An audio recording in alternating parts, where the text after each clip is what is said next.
shouldn't have bought a Subaru. They're not the most reliable things on the planet. Well, actually, I think they're alright if you don't modify them and keep them fairly stock. You know, they could be pretty reliable.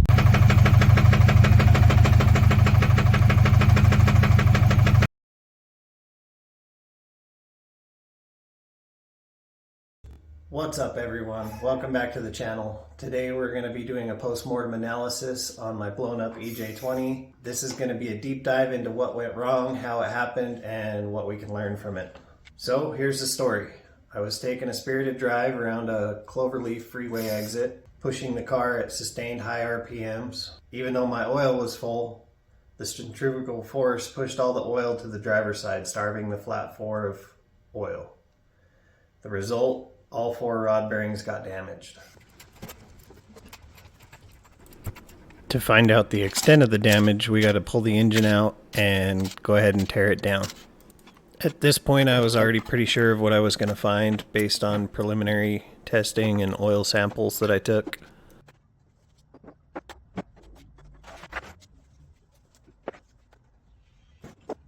Let's start with cylinder 1.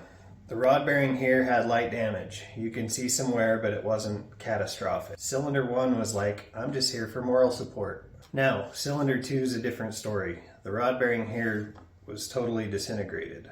This is what happens when oil starvation gets severe. Cylinder 2 went full I'm out of here mode. Cylinders 3 and 4 had their bearings spun. This is a classic sign of oil starvation and high RPM stress. Alright. Connecting rod number 1, definitely got some scoring on it. Number 2 is the one that was knocking. There's no bearing left. All of that bearing is over there inside the oil pan. Number 3 and number 4 actually spun the bearings, or number 3 was about to spin. And number 4 actually did spin. I'll try spinning, that's a good trick. Which makes sense if the crank is oiled from the front. And number 2 basically had a 1/8 of an inch clearance between the crank and the big end of the rod. It was probably just pissing oil out this lobe, and the back 2 rods weren't getting oil, would be my guess. But the damage didn't stop there. Metal fragments from the rod bearings went through the oiling system, causing further damage. Here you can see the main bearings and cam journals. Scoring and wear are pretty evident. It's like a metal party in here and everyone's invited. Tonight, we're getting fucked up! And finally, let's take a look at the oil pan.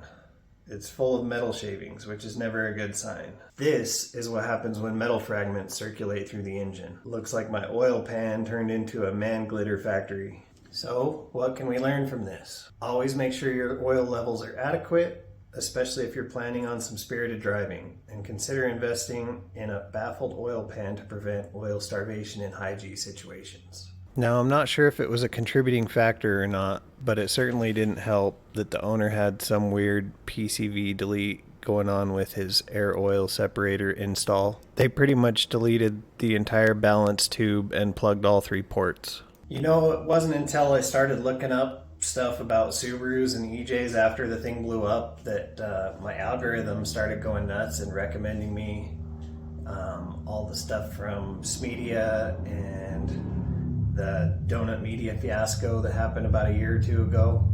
It really is just a shame that these motors can be taken out by a car with all-season tires taking a hard corner. This will probably be the only time I replace the EJ. If it blows up again, I'm either going to get rid of the car or swap it. The thing that's going to determine which of those routes I end up taking is probably how well the channel does.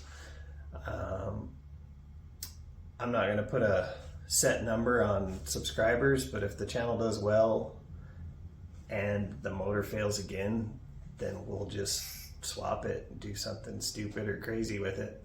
Thanks for watching, everyone.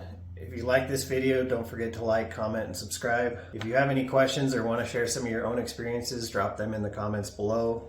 Until next time, keep those engines running smooth.